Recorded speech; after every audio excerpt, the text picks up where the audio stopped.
చాలా ఆకలేస్తుంది. తొందరగా నాడు, తొందరగా వెళ్దాము.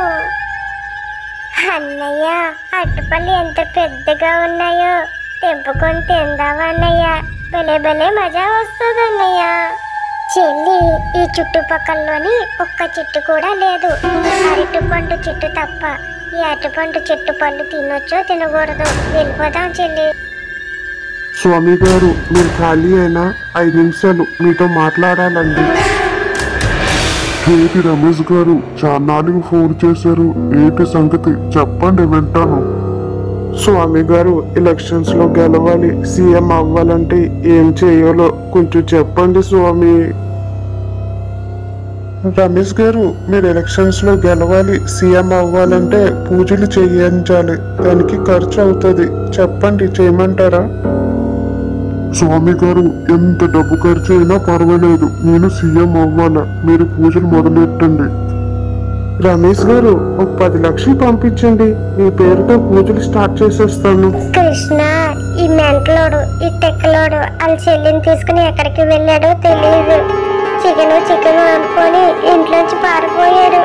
కృష్ణ, మా పిల్లలెత్తుని నువ్వే రక్షించాలి.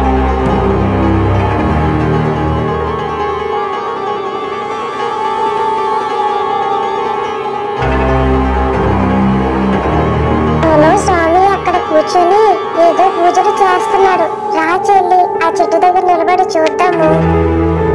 అన్నయ్య, దొంగ స్వామిలాగున్నాడు. మన ఇద్దరిని చూశాడంటే ఇద్దరిని చంపేస్తాడు అన్నయ్య. వెళ్దాం రా. స్వామి గారు, మా అబ్బాయి గురించి కొంచెం చెప్పాలా? ఖాళీగా ఉన్నారా? చెప్పండి శ్రీకాంత్ గారు, మీకేటో సమస్య? స్వామి గారు, మా అబ్బాయికి చాలా వయసు పెరిగిపోతుంది, పెళ్లి మాత్రం అవడం లేదు. మీరు ఈ సమస్యకి పరిష్కారం చేయండి స్వామి గారు. మీ అబ్బాయికి గ్రహాలు అస్సలు బాగాలేవు. గ్రహాలు బాగుండాలంటే పూజలు చేయించాలి. పూజకి చాలా డబ్బులు ఖర్చు అవుతాయి, చేయమంటారా? స్వామీజీ, పూజకి ఎంత డబ్బు ఖర్చు అయినా పర్వాలే, నేను ఎంతైనా పెడతాను. నా కొడుకు మాత్రం పెళ్ళి అయిపోవాలా స్వామీజీ. శ్రీకాంత్ గారు, ఒక 5 లక్షలు పంపిస్తే మీ అబ్బాయి పేరుని పూజ మొదలెడతాను. ఎందుకు స్వామి? అందరికీ మోసాలు చేస్తారు, అందరి దగ్గర డబ్బులు తీసుకుంటారు. అది తప్పని మీకు తెలియదా స్వామి? మోసం చేయడం తప్పు కాదు, మోసపోవడమే వాళ్ళు తప్పు. ఈ పిచ్చి జనాలు నమ్మబట్టే మాలాంటి స్వామీలు గల్లీకొకరు పుట్టుకొస్తున్నారు. మీరు దొంగ బాబా అని వాళ్ళందరికీ తెలిసి వాళ్ళు వచ్చి మిమ్మల్ని కొడితే ఏం చేస్తారు?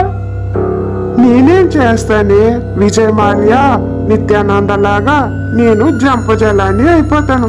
ఎక్కడో దూరంగా వెళ్ళిపోతాను. నన్ను ఎవరు పట్టుకుంటారో చెప్పు.